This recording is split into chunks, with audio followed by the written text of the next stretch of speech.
Welcome to the Get Published podcast, sponsored by Brodie Consulting Group. To get more information about our coaching, publishing, executive ghostwriting, and podcast production services, go to getpublishedpodcast.com. Hello, I am Paul Brodie, and thank you for joining us for another episode of the Get Published podcast, where we help authors get published with a proven system that works. Today, we're being joined by Vicki Davis, author of Reinventing Writing. Vicki, welcome to the show. Glad to be here. Are you ready to get started? Always. All right. Question number one. What is the one piece of advice that you would give to a first-time author who's currently writing their book? I think the thing that helped me the most was Austin Kleon calls it the dark night of the soul, but I don't think he coined the term. A lot of writers have talked about it over the years. It's that sort of halfway or 3/4 of the way through point where you've done so much of the work, but you feel like there's so much left. I'm going to tell you, my husband always knows I'm at dark night of the soul because I end up in the driveway. I don't want anybody to see me frustrated. And both of my majorly published books and my independently published book, I almost deleted about 3/4 of the way through. And you just have to be prepared for it can be a long process. Whether it's long or short, there are times of frustration and exhilaration. So you just have to be prepared for the dark night of the soul, and then you can push through. And what do you feel is the hardest part about getting published? Well, the first book I co-authored, so that was Flattening Classrooms, Engaging Minds. It was collaborative, and it required a lot of back and forth work. My second book I cranked out pretty quickly, but for me, in the education space, it's a niche space. So the books really lead to a lot of speaking. So for me, financially, I've done better on the speaking because of the books than you end up doing on the books. A lot of times you have to give away a lot of books, particularly in the education space where people can request to get your book for free, and the publisher, will just give it to just about who calls. So you have to realize that it's not just a once and done. There are other pieces. I have a podcast, I have a blog. I do a lot of work, influencer work for different brands, and the book is part of that. So books are very, very important, but in today's social media connected age, many of us are finding a lot of success with the book as part of the overall package of who we are and all the different places that we share. Yeah, it's always been my big philosophy too, and I tell my clients, the book is the foundation of your platform, but you have to have more than that. You have to have different services, offers, other areas, like you talk about the podcast. I think having a podcast as well is critical, and just having those different streams that are available as part of your platform, but having that book as the base and of the foundation. Well, and particularly in my space, education, it's a form of legitimacy. It's your calling card. If, you don't have a book, who are you? And, but I love books. So I've always wanted to be an author. Dale Carnegie's How to Win Friends and Influence People changed my life when I was in 6th grade.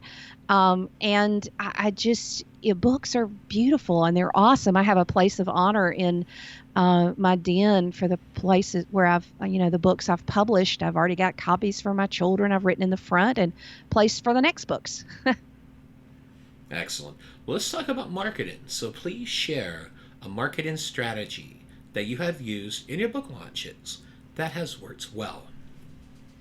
So my first 2 books came out a little bit before we really knew a lot about how the Amazon system worked. But the one I self-published, it was just a really small book called Do What Matters. And it was my productivity system. I use Excel to create all these little productivity forms. And a lot of people kept asking for them, or how do you do this? So I just produced that. And I had a lot of pre-sales. I used Gumroad. I also used Teachers Pay Teachers, which doesn't really allow for pre-sales. But when you can hit publish and you already have quite a few sales, in the bank, that's just an incredible feeling. And that's something that is kind of unique to our modern age, is the pre-launch and really pushing those pre-sales, particularly now on Amazon. And it's something I'm going to do differently on my fourth book, is really emphasizing the pre-sale and the ramp up process, because you want people wanting your book. I mean, I've already pre-bought a good 15 or 20 books that'll be delivered to my Kindle when when it's time.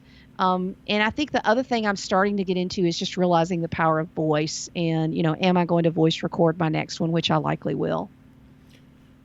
So in regards to buying, you said you bought 15 copies. Now, were these 15 copies of your own book, or were these other books? Oh, no. Different. Other people's books. Like, Right. I'm waiting for the next Lee Child book coming out in November.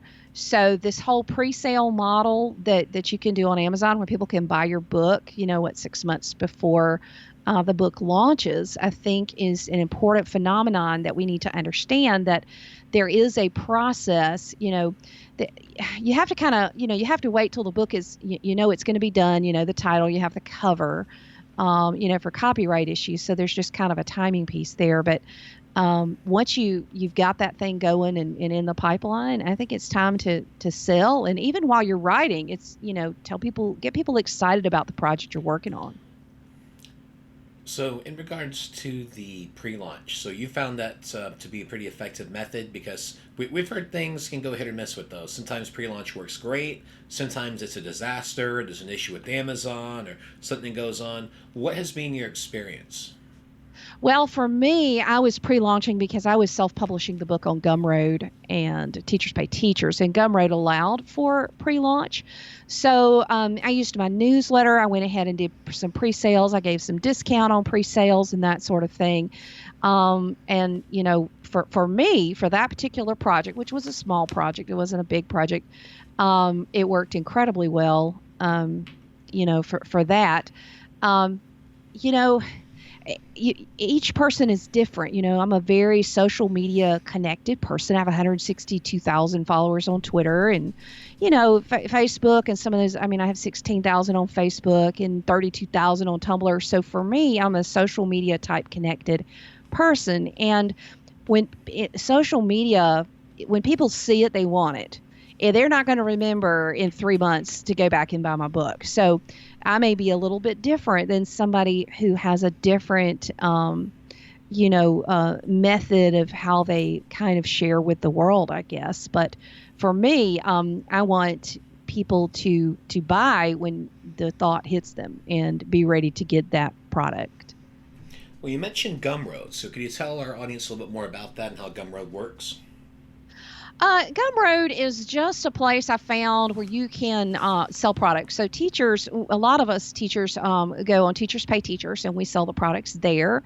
Gumroad is a slightly different place. It just lets you sell direct to people. People can, get your ebook, get your PDF. But I also have some video series, some webinars, and some other electronic products that I'm selling there, in addition to printed copies or e-copies of books. So again, I'm a teacher and I share in a lot of different platforms, and it just gives me that platform that I'm able to market. And, you just have to kind of look at your approach. I have a lot of teacher friends that are kind of moving to the selling the course approach and moving to Teachable. And that may be something I do, in the future, and make all of those ancillaries part of a course. But, there's so many different models for every different type of person who is an author.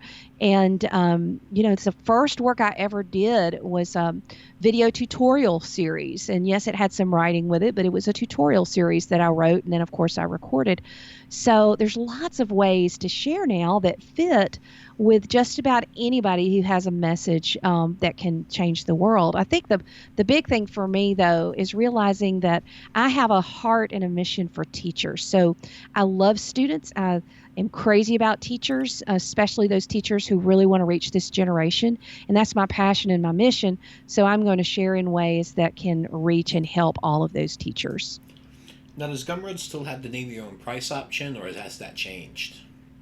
Oh, I've always been able to do any kind of pricing I wanted to do. You talking about name your own price for paying for it? Yeah, so Or sometimes a I person can pay, actually choose if they want to, whatever amount they want to pay. That's always kind of thing that yeah. always concerned me a bit about Gumroad was that option, but I think they've kind of gone Well, away from that now, where it's more of a I set don't know. price. I pay, 10 or 20 a month or something like that, or an annual fee. I can't remember. It's not like it's excessive or anything. It's pretty comparable to TPT. I may consolidate and move more towards TPT, but some people don't like teachers pay teachers. Some people aren't allowed to do that. So it gives me the ability. For example, I have an awesome newsletter with about 12,000 educators now, and so I like to do giveaways or big discounts and things like that. And Gumroad gives me the full flexibility to be able to say, hey, you know. First 5 people who enter this code, you can have this book, or you can have this video, or you can have this download. And it just kind of builds up and encourages the community and encourages those people who really like the things that I have to share. Well, what I was referring to was actually from the customer's point, because I know with Gumroad at one point, they would give people an option that they could pay whatever they wanted for a certain product. That's what I was referring to Well, on that. oh, really? Well, that's not for me. You are Good. more familiar with Gumroad. You've been doing this longer than I have, I think. So, you know, you know. Anyway. But I was just curious about that, and I've always been a huge fan of Teachers Pay Teacher. When I was teaching, I taught for 9 years, and they were one of my best friends because they had so many great resources. And the best part, most of those items were created by fellow teachers, things that they Yep. found successful in the classroom, and that you're able to utilize their resources. So I'm a huge believer in that Yeah. site, and I And probably spent way too much money there over the years. the craziest thing is that most of my TPT friends who are, even making the really, really big bucks, they use PowerPoint to lay out all of their books in Mm-hmm. their PDFs. And I just found that so shocking. I kind of thought everything had to be in, Adobe InDesign or something really fancy. And teachers are just cranking out books like crazy. I actually did my third book in PowerPoint, which kind of I almost felt dirty because, I'm a little bit of I was using Adobe PageMaker like many years ago to lay stuff out. So, but you know what? It works. And if it works and it resonates with your audience, then go for it. Absolutely. Well, speaking of books, I'd like to ask, what is your favorite book, and what was the number one thing that you learned from it? Well, for me, it is the Bible. It's the work of the ages. I love Proverbs and being wise. But lately, since I just turned 50, I love Ecclesiastes because it really talks about how there's seasons of life. And I really think that one struggle many people have is not being happy with the season that they're in. Like every season of life has an amazing piece. We have 3 children, my husband and I do, and our youngest is now a senior. And, when my oldest 2 went off and I just held on to that, I had the baby pictures all over the house and all that, and I just couldn't move forward. And it's like, you know what? This season is awesome too.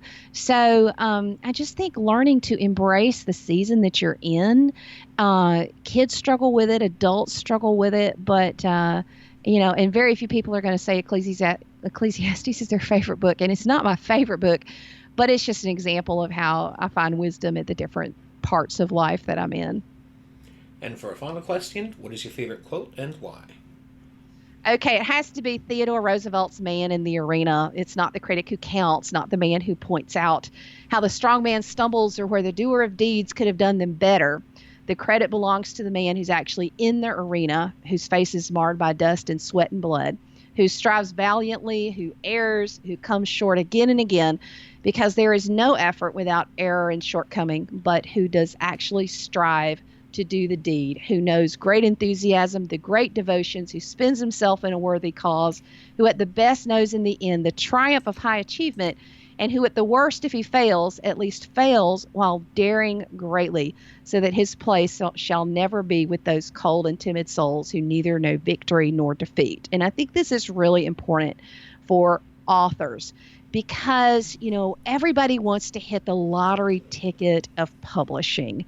And the book is your high achievement. You have written a book. You have published a book. That is an incredible achievement. How many people talk about publishing a book. I know a person who's been writing a book for their whole life, and I sure hope it becomes famous because this person has been carrying this book around in a trunk around the world for the last 40 years and hasn't done anything with it. If it's there, and it might be there, lots of people have done that sort of thing and had this amazing book come out. But I think that, we want to spend ourselves in a worthy cause. And if we're going to fail, we're going to fail while daring greatly. So, having that book, having that dream for why am I writing your book? When I'm writing a book, I always have my why by my desk. Who is this book for? What's my vision?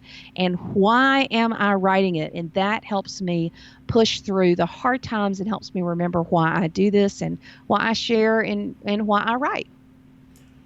Well, Vicki, I want to thank you for being a guest on this show. What is the best way for people to find you online? So I am Cool Cat Teacher everywhere. Lots of people are called Vicki Davis. I mean, like I'm a dog catcher in Arizona and elections representative in a controversial place in Florida. So yeah, Cool Cat Teacher, and it's spelled correctly. So Twitter is Cool Cat Teacher and Instagram is Cool Cat Teacher. And that's one other thing I would encourage all the authors out there is to get a brand and hop on all the places and try to claim that name so people can find you wherever they like to connect, because they'll want to connect with you when they read your book. Well, Vicki, thank you once again for being on the show, and I wish you all the best in your author journey ahead. Thank you. Thanks again for joining us today. To learn more about how you can be featured in our brand new Get Published business book, go to getpublishedpodcast.com.